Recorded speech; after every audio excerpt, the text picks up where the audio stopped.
13واں باب ابرام اور لوط جدا ہوتے ہیں۔ اور ابرام مصر سے اپنی بیوی اور اپنے سب مال اور لوط کو ساتھ لے کر کنعان کے جنوب کی طرف چلا۔ اور ابرام کے پاس چوپائے اور سونا چاندی بکثرت تھا، اور وہ کنعان کے جنوب سے سفر کرتا ہوا بیت ایل میں اس جگہ پہنچا جہاں پہلے بیت ایل اور ای کے درمیان اس کا ڈیرا تھا، یعنی وہ مقام جہاں اس نے شروع میں قربان گاہ بنائی تھی، اور وہاں ابرام نے خداوند سے دعا کی۔ اور لوط کے پاس بھی جو ابرام کا ہم سفر تھا بھیڑ بکریاں، گائے بیل اور ڈیرے تھے، اور اس ملک میں اتنی گنجائش نہ تھی کہ وہ اکٹھے رہیں، کیونکہ ان کے پاس اتنا مال تھا کہ وہ اکٹھے نہیں رہ سکتے تھے۔ اور ابرام کے چرواہوں اور لوط کے چرواہوں میں جھگڑا ہوا، اور کنانی اور فرزی اس وقت ملک میں رہتے تھے۔ تب ابرام نے لوط سے کہا کہ میرے اور تیرے درمیان اور میرے چرواہوں اور تیرے چرواہوں کے درمیان جھگڑا نہ ہوا کرے، کیونکہ ہم بھائی ہیں۔ کیا یہ سارا ملک تیرے سامنے نہیں؟ سو تو مجھ سے الگ ہو جا۔ اگر تو بائیں جائے تو میں دہنے جاؤں گا، اور اگر تو دہنے جائے تو میں بائیں جاؤں گا۔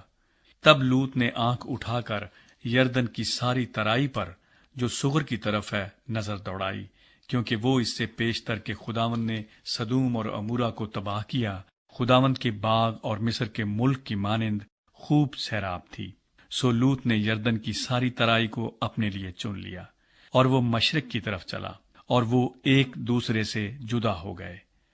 ابرام تو ملک کنعان میں رہا، اور لوط نے ترائی کے شہروں میں سکونت اختیار کی، اور سدوم کی طرف اپنا ڈیرا لگایا۔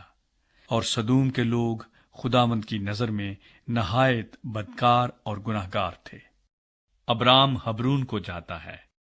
اور لوط کے جدا ہو جانے کے بعد خداوند نے ابرام سے کہا کہ اپنی آنکھ اٹھا اور جس جگہ تو ہے وہاں سے شمال اور جنوب اور مشرق اور مغرب کی طرف نظر دوڑا، کیونکہ یہ تمام ملک جو تو دیکھ رہا ہے میں تجھ کو اور تیری نسل کو ہمیشہ کے لیے دوں گا، اور میں تیری نسل کو خاک کے ذروں کی مانند بناؤں گا، ایسا کہ اگر کوئی شخص خاک کے ذروں کو گن سکے تو تیری نسل بھی گن لی جائے گی۔